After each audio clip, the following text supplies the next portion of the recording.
Today I'm going to show you one of the easiest things to make, sauerkraut. Sauerkraut is really wonderful, especially after you've had antibiotics or that kind of thing, to replenish your gut flora so it gets your gut system really healthy.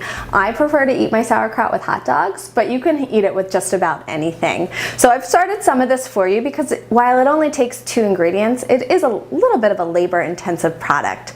So this is what it looks like once you cut it up and mix it in. I always take it and I cut off those parts that I don't really like the looks of. And you chop it up fairly thinly. Kind of depends on how thick you want that final product to be.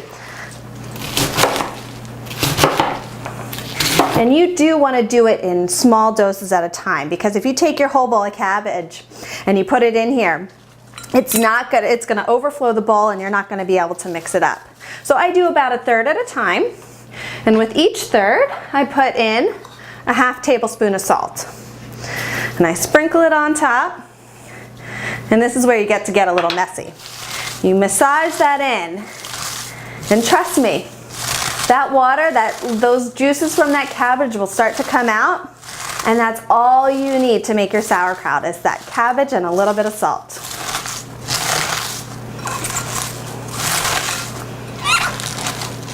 Now I'm going to tell you, when you start eating sauerkraut for the first time, you don't want to have a ton of it.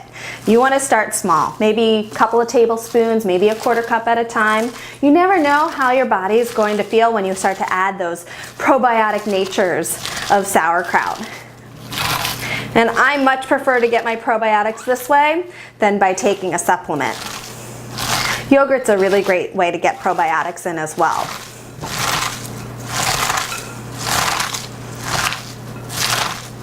Now the most time-intensive part of it is that you just have to let it sit for about 1 to 2 weeks once you fill up those jars. So you see how it's getting smaller and those juices are starting to come out? That's what we're looking for.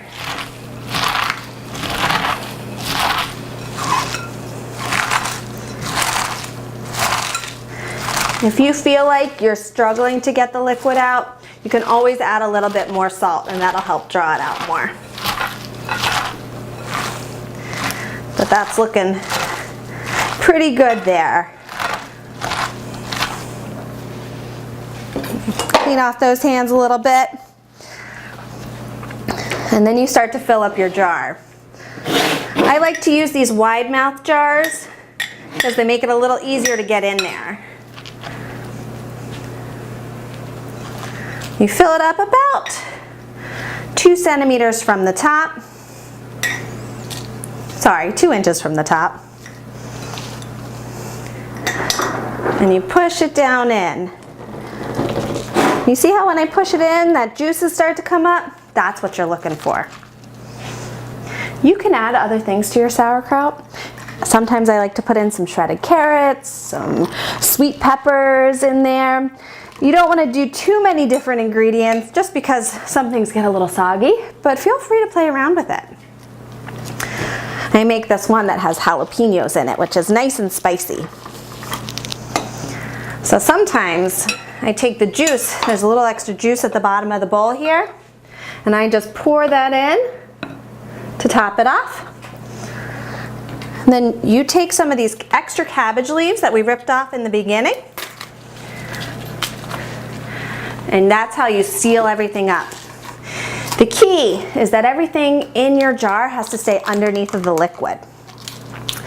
Ideally, you've worked it enough that you don't have to add any extra water, but if you need to add a little water in the beginning just to make sure that everything else is underneath, you can do that. Then I take a little ramekin or any kind of weight or rock. I'd wash it first, and you put that on top. And then you can let that sit for 1 to 2 weeks. I start taste testing after about a week, and then this is your final product. Your nice sauerkraut that you can store in the fridge. Once it's in the fridge, it stops fermenting, which is the process of making probiotics, and then you're good to go, and it lasts pretty much indefinitely. For us, it only lasts about 1 to 2 months because we eat it by then.